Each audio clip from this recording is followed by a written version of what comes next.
Marcel Proust, A la busca del tiempo perdido. La fugitiva.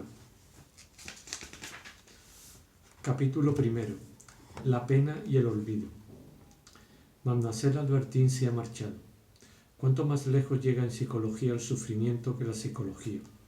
Un momento antes, analizándome, había creído que aquella separación sin habernos visto era precisamente lo que yo deseaba, y comparando la mediocridad de los placeres que Albertine me daba con la riqueza de los deseos que me impedía realizar, me había encontrado sutil y había llegado a la conclusión de que no quería volver a verla, de que ya no la amaba. Pero aquellas palabras, Mademoiselle Albertine se ha marchado, acababan de producir en mi corazón tal sufrimiento que sentía que no podría resistirlo más tiempo. O sea, que lo que había creído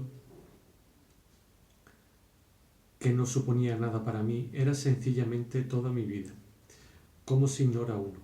Había que poner inmediatamente fin a mi sufrimiento.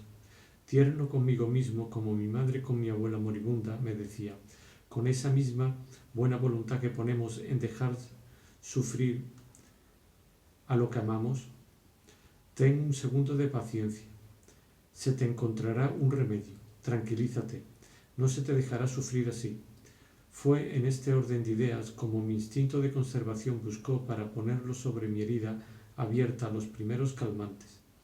Todo esto no tiene ninguna importancia, porque la haré volver enseguida.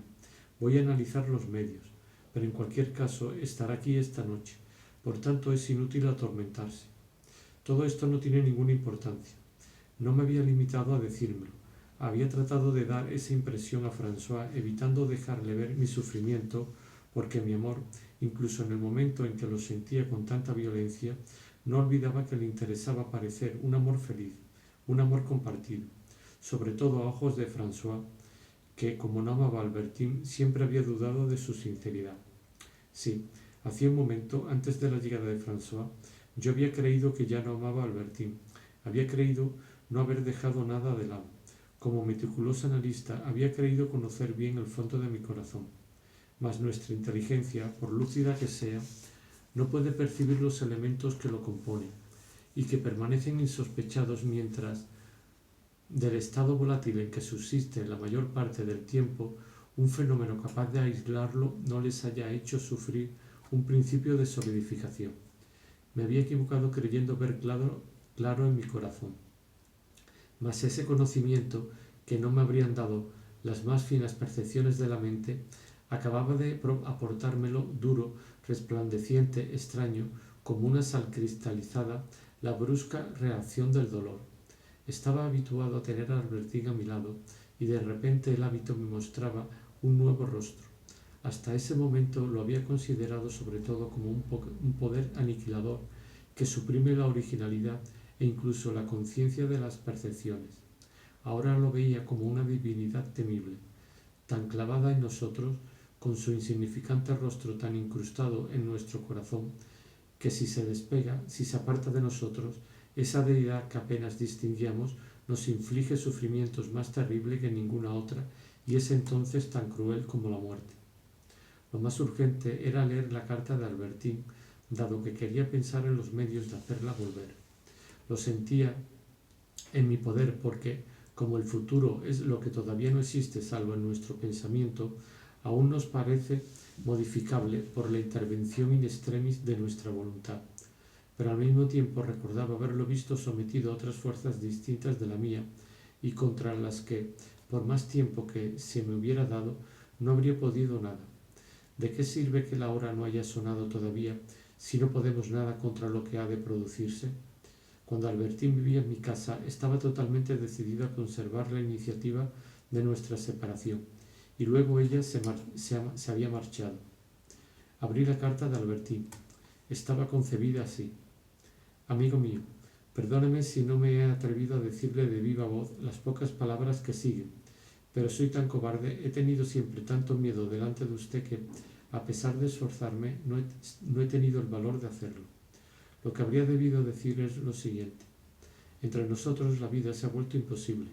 Ya vio usted, además, por su salida de tono de la otra noche, que algo había cambiado en nuestras relaciones. Lo que pudo arreglarse esa noche se volvería irreparable dentro de unos días. Más vale, por tanto, ya que tuvimos la suerte de reconciliarnos, separarnos como buenos amigos. Por eso, querido, le envío estas líneas y le ruego que sea tan bueno como para perdonarme si le causo un poco de pena, pensando en lo inmensa que ha de ser la mía. Queridísimo, no quiero convertirme en su enemiga.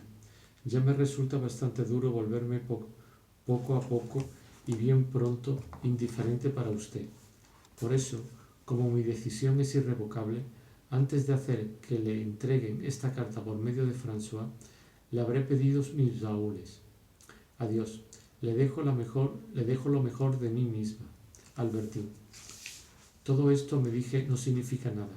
Es todavía mejor de lo que pensaba, porque, como no piense una palabra de todo esto, evidentemente solo lo ha escrito para dar un gran golpe, para que yo me asuste, para que deje de ser insoportable con ella.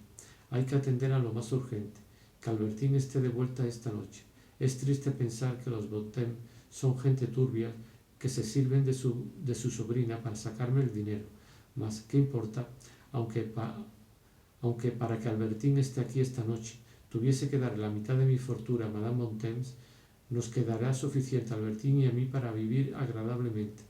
Y al mismo tiempo calculaba si tenía tiempo de ir esa mañana a encargar el yate y el Rolls Royce que ella deseaba, sin pensar siquiera, por haber desaparecido cualquier vacilación, que había podido parecerme poco sensato regalárselos.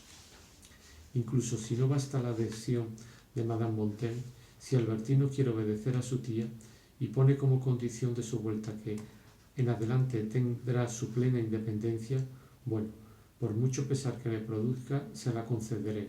Saldrá sola, como ella quiera. Hay que saber aceptar sacrificios, por dolorosos que sean. Pero la cosa que más nos interesa y que es, contrariamente a lo que me hacían creer aquella mañana mis razonamientos exactos y absurdos, era que Albertín viva aquí. ¿Puedo decir, por otra parte, que dejarle esa libertad me hubiera sido realmente doloroso? Mentiría. Ya había sentido a menudo que el sufrimiento de dejarla en libertad de hacer el mal lejos de mí era quizás menor, incluso, que aquel género de tristeza que solía experimentar al darme cuenta de que se aburría conmigo, en mi casa. Probablemente en el momento mismo en que me hubiese pedido ir a alguna parte, dejarle hacer con la idea de que había orgías organizadas, me habría resultado atroz, pero decirle, coja nuestro barco o el tren, váyase a pasar un mes a tal país que yo no conozco, donde no podré enterarme de nada de lo que haga. Esto me habría gustado a menudo pensando que, por comparación, lejos de mí, me preferiría y habría sido más feliz a la vuelta. Además, seguramente ella misma lo desea. No exige de hecho esa libertad a la que, por otra parte, ofreciéndole cada día placeres nuevos, conseguiré fácilmente imponer día a día alguna limitación. No, lo que Albertín ha querido es que deje de ser insoportable con ella y, sobre todo, como a tiempo atrás Odette con Swann, que me decida casarme con ella. Una vez casada, su independencia dejará de interesarle. Nos quedaremos los dos aquí, tan felices. Esto, desde luego, suponía renunciar a Venecia. Pero qué pálidas, indiferentes, muertas se vuelven las ciudades más deseadas como Venecia. Con mayor motivo las anfitrionas, como la duquesa de Guermantes, las distracciones como el teatro, cuando estamos unidos a otro corazón por un vínculo tan doloroso que nos impide alejarnos. Además, Albertín tiene toda la razón en este asunto del matrimonio. Hasta a mamá le parecían ridículos todos aquellos retrasos. Casarme con ella es lo que habría debido hacer hace mucho. Es lo que tendré que hacer. Eso es lo que le ha inducido a escribir esta carta de la que no piensa una palabra. Y solo para conseguirlo ha renunciado por unas horas a algo que debes desear tanto como deseo yo que haga. Volver aquí. Sí, eso es lo que ha querido. Esa es la intención de su acto, me decía mi compasiva razón. Pero advertía que, al decírmelo, mi razón seguía situándose en la misma hipótesis que había adoptado desde el principio. Sin embargo, sentía perfectamente que era la otra hipótesis la que siempre se había visto confirmada, Esta segunda hipótesis nunca habría sido sin duda lo bastante atrevida para formular expresamente que Albertine pudiera haber tenido una relación con Mademoiselle Vintel y su amiga, y sin embargo, cuando había estado sumergido por la invasión de esa terrible noticia, en el momento en que entrábamos en la estación de Incarville, era la segunda hipótesis la que se había visto confirmada. Después, esta nunca había previsto que Albertine pudiera dejarme por propia iniciativa, de aquella manera, sin avisarme ni darme tiempo a impedírselo. Pero si, de todos modos, tras el nuevo salto inmenso que la vida acababa de hacerme dar, la realidad que se me imponía era tan nueva como aquella ante la que nos pone el descubrimiento de un físico, las investigaciones de un juez instructor o los hallazgos de un historiador sobre las intrigas de un crimen o de una revolución, esa realidad superaba las débiles previsiones de mi segunda hipótesis, aunque sin embargo las verificaba. No era esta segunda hipótesis la de la inteligencia y el miedo pánico que sentí la noche en que Albertine no me había besado, la noche en que oí el ruido de la ventana. Ese miedo no era razonable. Pero, y la continuación lo demostrará mejor, como varios episodios ya han podido indicarlo, el hecho de que la inteligencia no sea el instrumento más sutil, el más poderoso, el más adecuado para captar la verdad, no es sino una razón más para empezar por la inteligencia y no por el intuitivismo del inconsciente, por una fe preconcebida en los presentimientos. Es la vida la que, poco a poco, caso por caso, nos permite advertir que lo que es más importante para nuestro corazón o para nuestro espíritu no nos lo enseña el razonamiento, sino otras potencias distintas. Y entonces es la inteligencia misma la que, dándose cuenta de su superioridad, abdica por razonamiento entre ellas y acepta volverse su colaboradora y su sirviente. Fe experimental.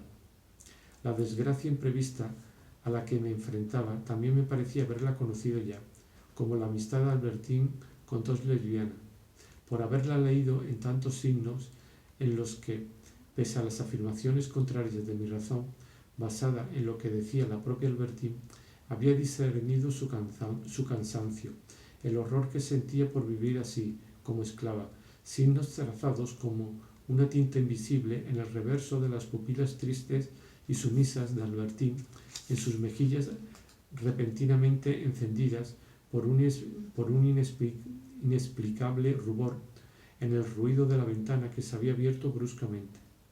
Cierto que no me había atrevido a interpretarlos hasta el fondo, ni a formar expresamente la idea de su partida súbita. Con un alma equilibrada por la presencia de Albertine, solo había pensado en una partida preparada por mí, en una fecha indeterminada, es decir, situada en un tiempo inexistente.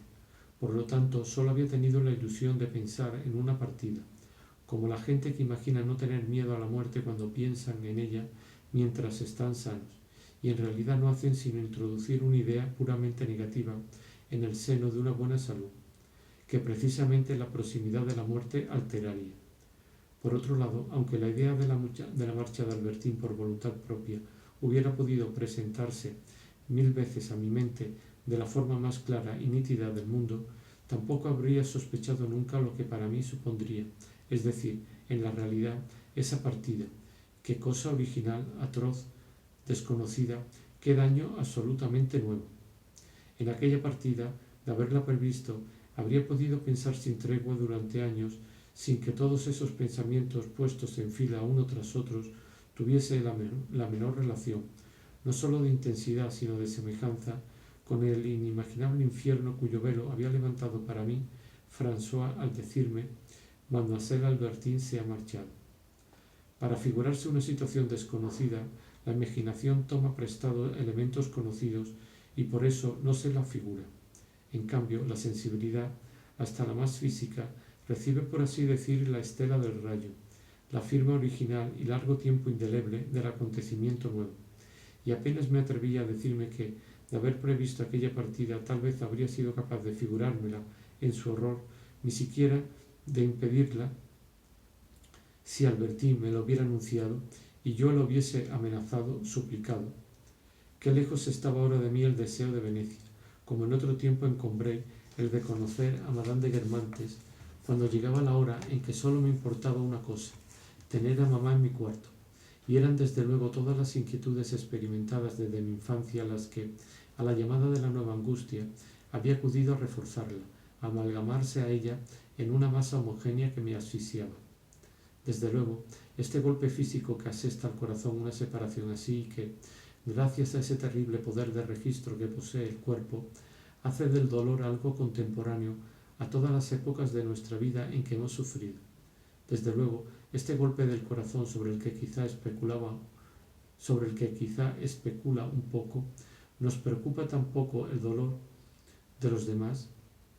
La mujer que desea dar a la pena el máximo de intensidad, bien porque, limitándose a esbozar una partida falsa, solo quiera pedir condiciones mejores, bien porque yéndose para siempre, desee herir por vengarse o para continuar siendo amada, o en interés de la calidad del recuerdo que ha de dejar, para romper violentamente esa red de hastíos, de indiferencias que había sentido tejerse. Desde luego, este golpe al corazón nos habíamos prometido evitarlo, y nos habíamos dicho que nos separaríamos amistosamente.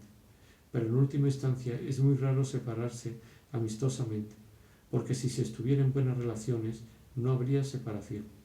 Y además, la mujer con la que nos mostramos más indiferentes siente de todos modos oscuramente que al cansarnos de ella en virtud de un mismo hábito, cada vez estamos más unidos a ella, y piensa que uno de los elementos esenciales para separarse amistosamente es marcharse avisando al otro, pero teme que el aviso lo impida.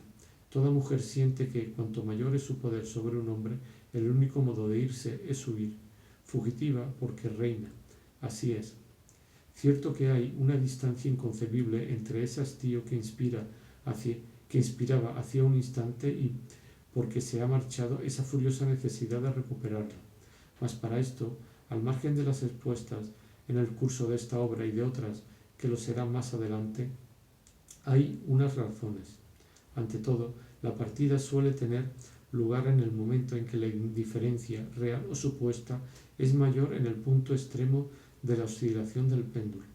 La mujer se dice: no, esto no puede seguir así, precisamente porque el hombre solo habla de dejarla o piensa en ello, y es ella la que se va. Entonces, al volver el péndulo a su otro punto extremo, la distancia es máxima. En un segundo vuelve a ese punto, una vez más, al margen de todas las razones dadas. Es tan natural. El corazón palpita, y además, la mujer que se ha marchado ya no es la misma que estaba allí. Su vida a nuestro lado, demasiado conocida, va agregándosele de repente las vidas a las que inevitablemente va a mezclarse, y quizá nos haya abandonado precisamente para mezclarse a ellas. De suerte que esa riqueza nueva de la vida de la mujer que se ha marchado tiene un efecto retroactivo sobre la mujer que estaba a nuestro lado y acaso premeditaba su marcha. A la serie de hechos psicológicos que podemos deducir y que forman parte de su vida con nosotros, de nuestro hastío demasiado visible para ella, también de nuestros celos, y que hace que los hombres abandonados por varias mujeres casi siempre lo hayan sido de la misma manera, debido a su carácter y a reacciones siempre idénticas que es posible calcular. Cada cual tiene su manera propia de ser traicionado, como tiene su manera de resfriarse. A esa serie no demasiado misteriosa para nosotros correspondía, sin duda, una serie de hechos que hemos ignorado. Ella debía de mantener desde hacía un tiempo relaciones escritas o verbales, mediante mensajeros, con tal hombre o tal mujer. Debía de esperar cierta señal que quizá nosotros mismos hemos dado sin saberlo al decirle: ayer vino a verme el señor X. Si había convenido con el señor X, que éste vendría a verme la víspera del día en que ella debería reunirse con el señor X. ¿Cuántas hipótesis posibles? Solo posibles. Era tan perfecto construyendo la verdad, pero solo como posibilidad, que un día, tras abrir por error una carta para una de mis amantes, carta escrita en clave y que decía: sigo esperando señal para ir a casa del marqués de Saint-Loup, avise mañana por teléfono, reconstruí una especie de fuga proyectada. El nombre del marqués de Saint-Loup servía únicamente para indicar otra cosa, porque mi amante no conocía a Saint-Loup, pero me había oído hablar de él, y además la firma era una especie de apodo, sin forma alguna de lenguaje, y la carta no iba dirigida a mi amante, sino a una persona de la casa que llevaba un nombre distinto, pero que se había leído mal. La carta no estaba en clave, sino en mal francés, porque era una americana, efectivamente amiga de Saint-Loup, como éste me hizo saber, y la extraña manera en que aquella americana trazaba ciertas letras había dado el aspecto de un apodo a un nombre perfectamente real, aunque extranjero. De modo que este día me había equivocado completamente en mis sospechas, pero la armazón intelectual con que yo había relacionado estos hechos, falsos en su totalidad, era en sí misma la forma tan precisa, tan inflexible de la verdad que, cuando 3 meses más tarde, mi amante, que en ese momento pensaba pasar toda su vida conmigo, me había dejado, lo hizo de una manera absolutamente idéntica a la que yo había imaginado la primera vez. Llegó una carta con las mismas características que falsamente había atribuido yo a la primera carta, pero esta vez precisamente con el sentido de la señal, etc. Esta desgracia era la mayor de toda mi vida, y pese a todo, el dolor que me causaba quizá era superado por la curiosidad de conocer las causas de aquella desgracia, que Albertín había deseado encontrado de nuevo. Mas las fuentes de estos grandes acontecimientos son como las de los ríos. Por más que recorramos la superficie de la tierra, nunca damos con ellas. ¿No había premeditado así Albertín su fuga desde hacía mucho tiempo? No he dicho, porque entonces solo me pareció manierismo y mal humor, lo que François llamaba estar de morros, que desde el día en que había dejado de besarme, Albertín había sido la imagen misma del descontento, muy derecha, embalada, con una voz triste en las cosas más simples, lenta en sus movimientos, sin volver a sonreír nunca. No puedo decir que ningún hecho demostrase alguna connivencia con el exterior. François me contó, cierto es que después, que 2 días antes de su marcha, al entrar en su cuarto, no había encontrado a nadie, las cortinas estaban echadas, pero por el olor del aire y por el ruido notó que la ventana estaba abierta, y en efecto, había encontrado a Albertín en el balcón, mas no se ve con quién hubiera podido comunicarse desde allí, y además las cortinas echadas sobre la ventana abierta podían explicarse, desde luego, por saber Albertín cuánto temía yo las corrientes de aire y que, si las cortinas no me protegían mucho, hubieran impedido a François ver desde el pasillo que los postigos estaban abiertos tan temprano. No veo nada, salvo un hecho minúsculo que prueba tan solo que la víspera ella sabía que iba a marcharse. En efecto, la víspera había cogido en mi cuarto, sin que yo me diese cuenta, una gran cantidad de papel y de tela para embalar que allí había, con cuya ayuda empaquetó sus innumerables batas y saltos de cama toda la noche para irse por la mañana. Es el único hecho, eso fue todo. No puedo dar importancia porque esa noche me devolviese casi a la fuerza 1000 francos que me debía. No tiene nada de particular, porque era de una escrupulosidad extrema en cosas de dinero.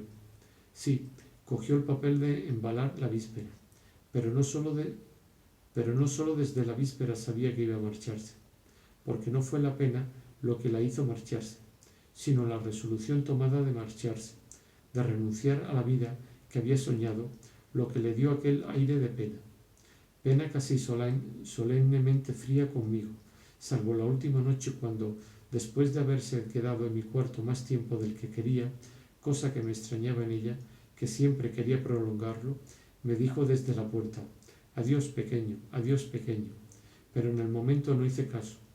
François me contó que a la mañana siguiente, cuando Albertín le dijo que se marchaba, aunque por otra parte también puede explicarse por el cansancio, porque no se había desvestido y había pasado toda la noche empaquetando, salvo las cosas que tenía que pedir a François y que no estaban en su cuarto ni en su tocador, estaba todavía tanto más triste, tanto más derecha, tanto más embarada que los días anteriores, que François creyó cuando le dijo adiós François que iba a caerse. Cuando se llegan a saber estas cosas, se comprende que la mujer que ahora os gusta mucho menos que todas aquellas a las que con tanta facilidad se encuentran durante los demás sencillos paseos, a la que se odia por verse uno obligado a perdérselas por ella, sea en cambio la que preferimos 1000 veces. De hecho, no se plantea la cuestión entre cierto placer, que por el uso y quizá por la mediocridad del objeto ha llegado a ser casi nulo, y otros placeres tentadores, seductores, sino entre esos placeres y algo mucho más fuerte que ellos, la piedad hacia el dolor. Al prometerme a mí mismo que Albertín estaría en casa aquella noche, había acudido a lo más urgente, y yendo con una nueva convicción el desgarro de aquella con la que había vivido hasta ese momento, había acudido a lo más urgente y vendado con una nueva convicción el desgarro de aquella con la que había vivido hasta ese momento.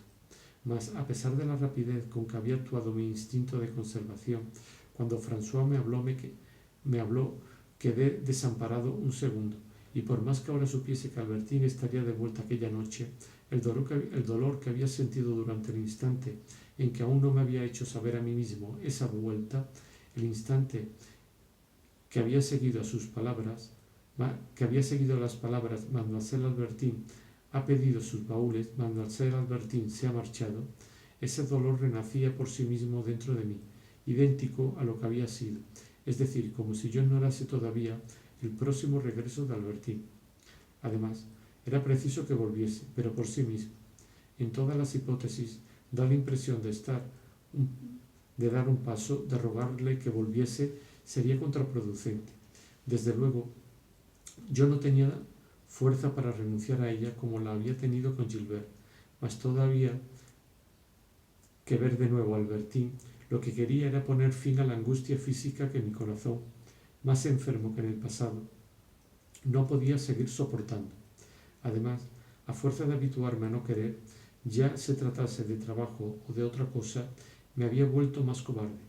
Pero, sobre todo, aquella angustia era incomparablemente más fuerte por muchas razones, la más importante de las cuales no era, quizá, que nunca había gozado placeres sensuales con Madame de Guermantes ni con Gilbert, sino que al no verlas cada día a toda hora, al no tener esa posibilidad y por consiguiente esa necesidad, por lo menos había en mi amor por ellas la fuerza inmensa de la vida. Tal vez ahora que mi corazón, incapaz de querer y de soportar por propia voluntad el sufrimiento, no encontraba más que una solución posible, el regreso a toda costa de Albertín, quizá la solución contraria, la renuncia voluntaria, la resignación progresiva, me habría parecido una solución de novela, inverosímil en la vida, si yo mismo, en otro tiempo, no hubiera optado por ella cuando se había tratado de Gilbert.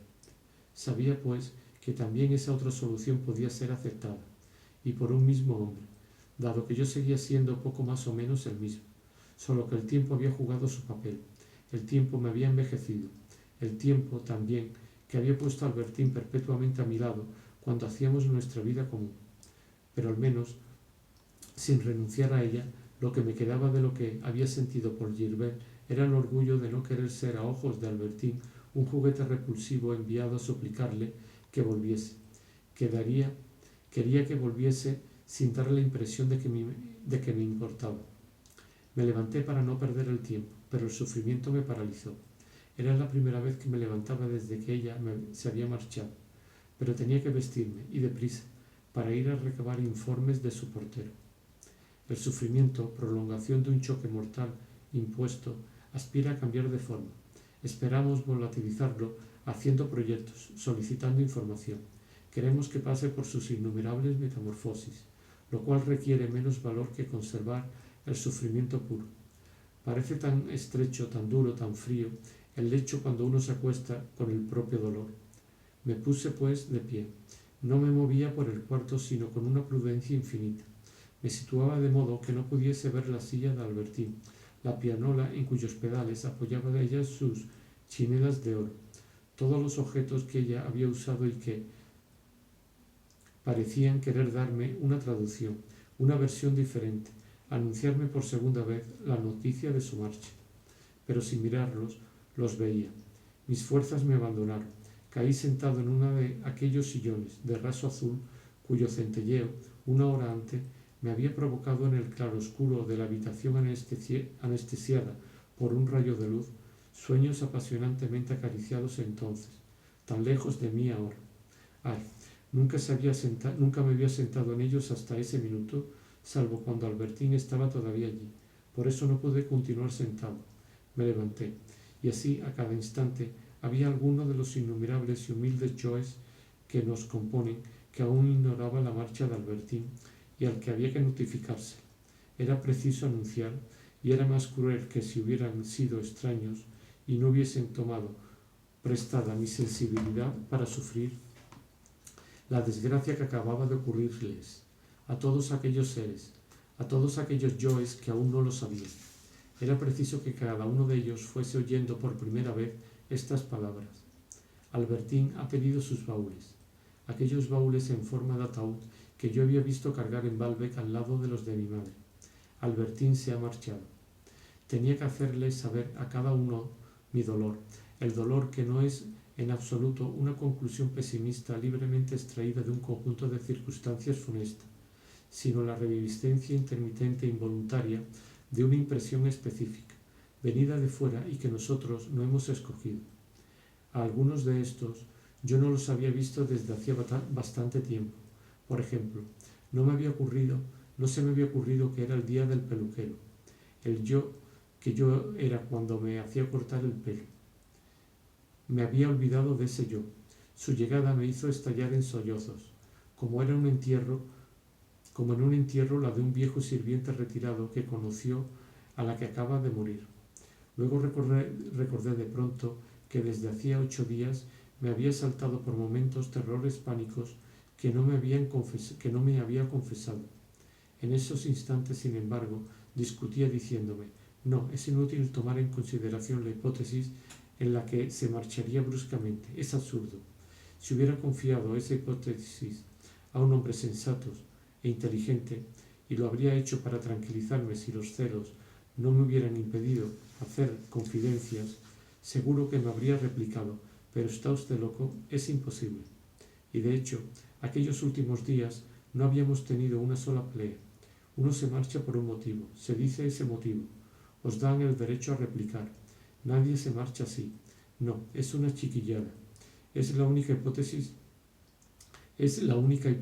absurda. Y sin embargo, cada día, al encontrarla allí por la mañana cuando yo llamaba, había lanzado un inmenso suspiro de alivio.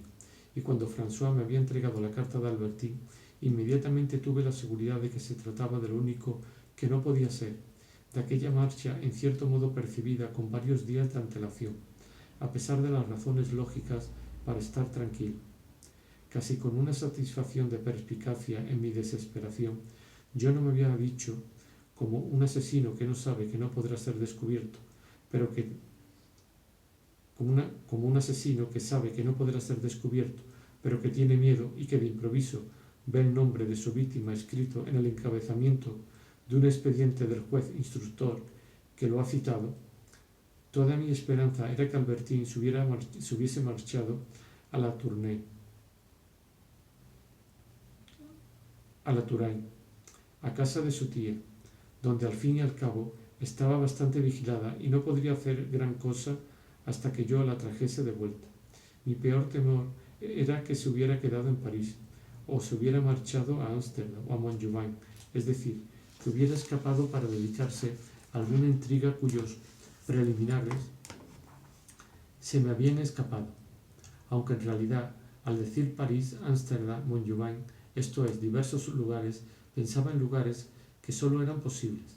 Por eso, cuando el portero de Albertín me contestó que se había marchado a Touraine, esa residencia que yo creía desear me pareció la más horrible de todas, porque era real y porque, por primera vez, torturado por la certidumbre del presente y la incertidumbre, torturado por la certidumbre del presente y la incertidumbre del futuro, me imaginaba a Albertín empezando una vida que había querido separada de mí, quizá por mucho tiempo, quizá por siempre, y en la que realizaría eso desconocido que tanto me había turbado en el pasado, cuando sin embargo tenía la dicha de poseer, de acariciar lo que era su parte externa, aquel dulce rostro impenetrable y conseguido. Era eso desconocido lo que constituía el fondo de mi amor. Delante de la puerta de Albertín encontré a una chiquilla pobre que me miraba con unos grandes ojos y que parecía tan buena que le pregunté si no quería venir a mi casa, como hubiera hecho con un perro de mirada fiel. Pareció contenta. En casa la mecí un rato en mis rodillas, pero no tardó mucho su presencia, haciéndome sentir demasiado la ausencia de Albertín en volvérseme insoportable, y le pedí que se fuera, después de haberle dado un billete de 500 francos. Y sin embargo, poco después, la idea de tener alguna otra chiquilla a mi lado, de no estar nunca solo sin la ayuda de una presencia inocente, fue el único sueño que me permitió soportar la idea de que quizás Albertín estaría algún tiempo sin volver. Por lo que se refiere a Albertín, apenas existía en mí, excepto bajo la forma de su nombre que, salvo algunas raras treguas al despertar, venía a inscribirse en mi cerebro y ya no dejaba de hacerlo. Si hubiera pensado en voz alta, lo habría repetido sin cesar, y mi verborrea habría sido tan monótona, tan limitada, como si me hubiera transformado en un pájaro semejante al de la fábula, cuyo grito repetía sin descanso el nombre de aquella a la que, de hombre, había amado. Nos lo decimos, y cuando lo callamos parece que lo escribimos en nosotros mismos, que deja su rastro en el cerebro y que éste terminará estando como un muro que alguien se ha entretenido en emborronar, totalmente cubierto por el nombre 1000 veces reescrito de la mujer amada. Lo reescribimos todo el tiempo en nuestros pensamientos mientras somos felices, más todavía cuando somos infelices. Y de repente ese nombre que no nos da nada más que lo que ya sabemos, sentimos una necesidad constantemente renovada, pero a la larga una fatiga. En el placer carnal no pensaba siquiera en ese instante, ni siquiera veía delante de mi pensamiento la imagen de aquella Albertín que sin embargo era la causa de tal trastorno en mi ser. No percibía su cuerpo, y si hubiera querido aislar la idea que estaba unida, porque siempre hay alguna, a mi sufrimiento, habría sido alternativamente de un lado la duda sobre el estado de ánimo en que se había marchado, con o sin intención de volver, de otro lado los medios de traerla. Quizá hay un símbolo y una verdad en el espacio ínfimo reservado en nuestra ansiedad para aquella a quien la referimos, porque lo cierto es que su persona misma importa poco. Lo supone casi todo el proceso de emociones, de angustia que determinados azares nos hicieron sentir por ella en el pasado y en el hábito y que el hábito le ha unido. Lo demuestra bien, más todavía que el aburrimiento que sentimos en la felicidad, lo indiferente que nos parecerá el hecho de ver o no ver a esa persona, de ser estimado o no por ella, de tenerla o no a nuestra disposición, cuando ya no tengamos que seguir planteándonos el problema, tan ocioso que no volveremos a planteárnoslo siquiera, sino en relación a la persona en cuanto tal, una vez olvidado el proceso de emociones y angustias, al menos en tanto que se relaciona con ella, porque ese proceso ha podido desarrollarse de nuevo, pero transferido a otra. Antes, cuando aún seguía vinculado a ella, creíamos que nuestra felicidad dependía de su persona, y sólo dependía del final de nuestra ansiedad. Así pues, en ese momento nuestro inconsciente era más clarividente que nosotros mismos al hacer tan pequeña la figura de la mujer amada, figura que quizá habíamos olvidado incluso, que podíamos conocer mal y creer mediocre, en el espantoso drama en que del hecho de encontrarla para dejar de esperarla podía depender hasta nuestra vida misma. Proporciones minúsculas de la figura de la mujer, efecto lógico y necesario de la forma en que el amor se desarrolla, clara alegoría de la naturaleza subjetiva de ese amor. El estado de ánimo en que Albertín se había ido era semejante sin duda al de los pueblos que preparan mediante una demostración de su ejército la tarea de su diplomacia. Seguramente se había marchado solo para obtener de mí mejores condiciones, más libertad, más lujo.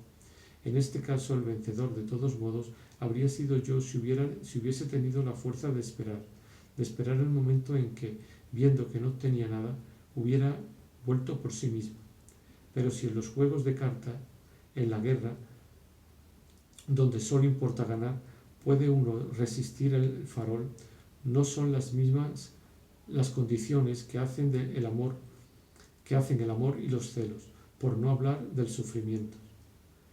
Si por esperar, por resistir, Dejaba que Albertín permaneciese lejos de mí varios días, varias semanas acaso, arruinaría lo que había sido mi objetivo durante más de un año. No dejarla libre una hora.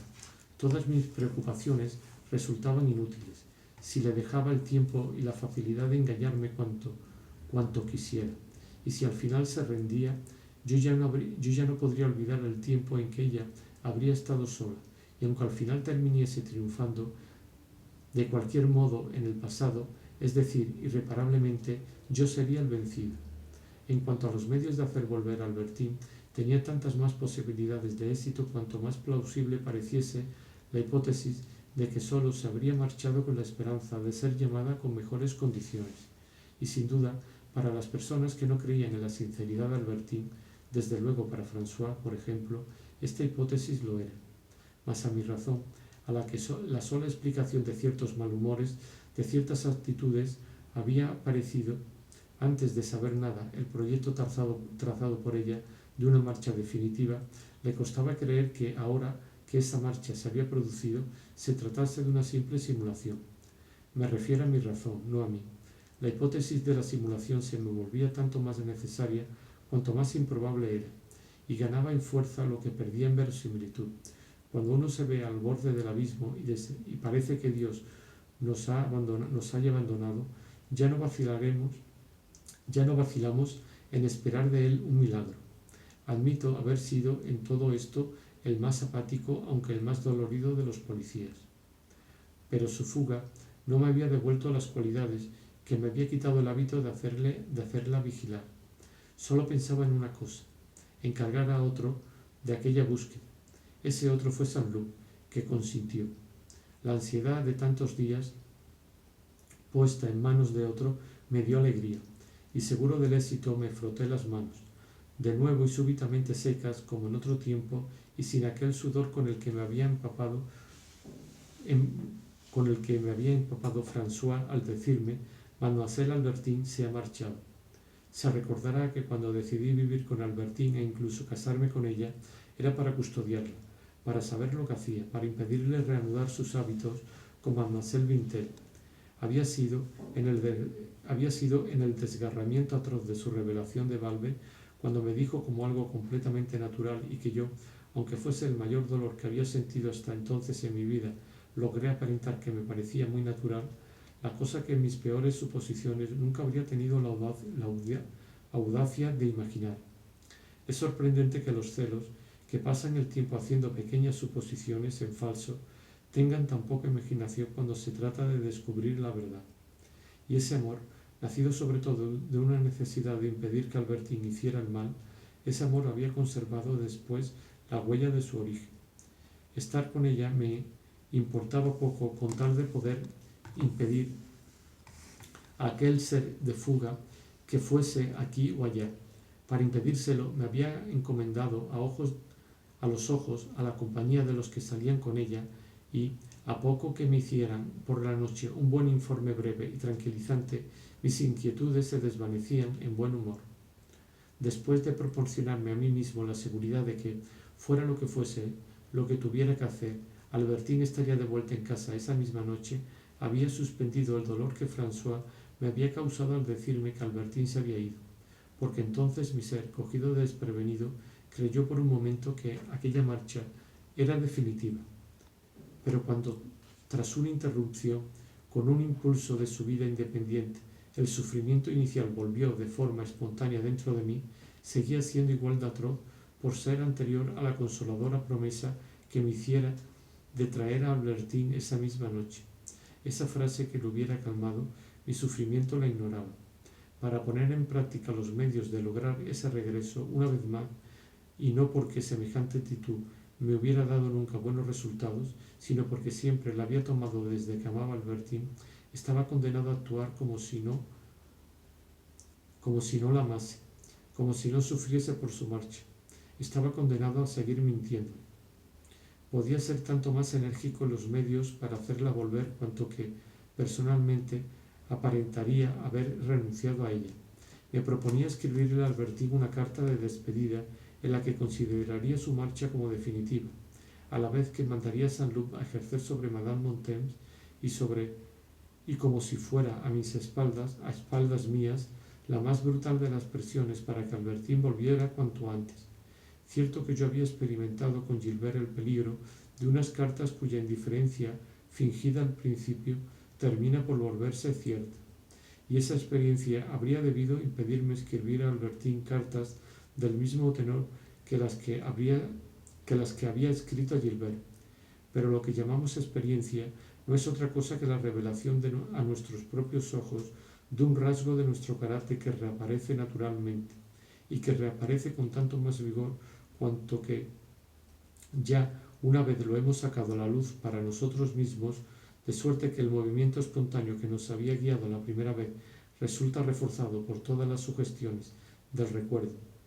El plagio humano del que es más difícil escapar para los individuos e incluso para los pueblos que perseveran en sus faltas y van agravándolas, es el plagio de sí mismo. Saint-Loup, a quien sabía en París, fue llamado por mí en ese instante.